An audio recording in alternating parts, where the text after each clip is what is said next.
So guys, a couple, I should say several big primaries last night, including alleged Glenn Close wannabe Monica Webby winning in the Republican primary in Oregon, and Mitch McConnell winning, fending off this tough challenge from the right in Kentucky. What do you make of these primaries in aggregate and what they say about the state of the GOP? Well, listen, the recent primaries, it's taken 50 years, but Goldwaterism has finally triumphed in the Republican Party.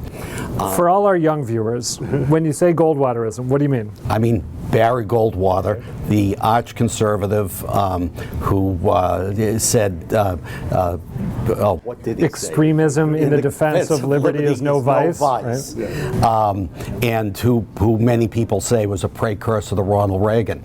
Ronald Reagan was a moderate compared to Barry Goldwater, and the so-called establishment candidates that have that triumphed in the GOP have been drawn so far to the right by the Tea Party that Goldwater is finally triumphant. All right, so I spit it out. So you don't buy the whole "the grown-ups are back in charge" narrative that we've seen, I think, at Politico and other places. What do you think?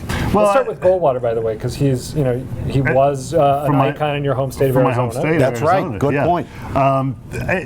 I think that that there's something to that, except that I think that has less to do with Goldwater ideals and that sort of thing, and more with what I've talked about a lot and written about a lot about the conservative marketplace. That basically it is the marketplace of what sells in the conservative world, whether it's hyping up Benghazi or whatever it is, that has been driving the Republican Party for the past 20 years or so, and that is really triumphant. And what we're seeing is that the establishment side, if you will, is basically controlled by that, but can work when a lot is at stake. For instance, a presidential nomination, they can find ways to find a candidate that is acceptable enough, so they get, so they avoid having a disastrous presidential. Someone who has a shot, so they avoid having like a Goldwater outcome, right? Exactly.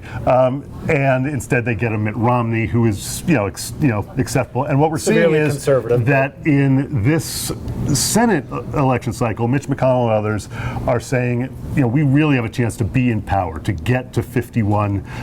This is a lot at stake, so they started very early, finding ways to basically do what they do in presidential primaries, which is find people who are conservative enough to get through the primary and put efforts behind them to get them through and avoid what happened to them in 2010, for instance, when they weren't prepared.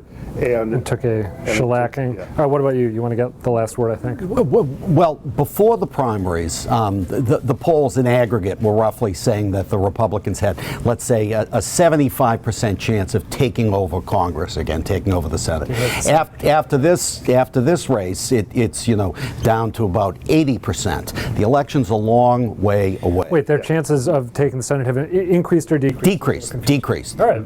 Okay, guys, thank you as always. Thank you as always for watching the Scrum. I'm Adam Reilly. We will see you again soon.